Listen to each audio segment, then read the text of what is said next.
It was Black Friday, the busiest shopping day of the year. I'd been feeling awful for days, but on the morning of the big event, I woke up with a pounding headache, a fever, and a throat that felt like it had been sandpapered. I knew there was no way I could make it through an 8-hour shift on my feet. So I called my boss. "Hi, I'm really sick today.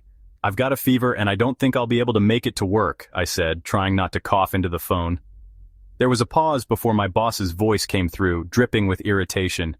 "You know how important today is, right? We're already short-staffed.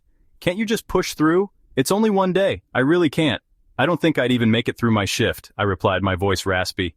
"Well, if you don't show up, you're putting your team in a tough spot. Don't you care about your coworkers? You could cost us sales." It was clear my boss was trying to guilt-trip me, but I wasn't about to risk my health or anyone else's just to fold jeans or stock shelves.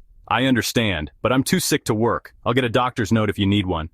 The irritation turned to outright frustration. "Fine, but you better have that note ready when you come back." So I dragged myself to an urgent care clinic where the doctor confirmed I had the flu and advised me to stay home for at least a few days. Armed with the note, I texted my boss a picture of it, thinking that would be the end of it. But when I returned to work a few days later, things took a turn. My boss had clearly decided to punish me for prioritizing my health. Suddenly my schedule was packed with the worst shifts, late nights, early mornings, and doubles. I was assigned the most unpleasant tasks like cleaning up the stockroom or handling customer complaints. They'd also micromanage everything I did, nitpicking every minor mistake and loudly pointing them out in front of my coworkers. It became obvious they were targeting me. At first I was tempted to confront them, but instead I decided to lean into the malicious compliance route. Every time they tried to make my life miserable, I followed their instructions to the letter.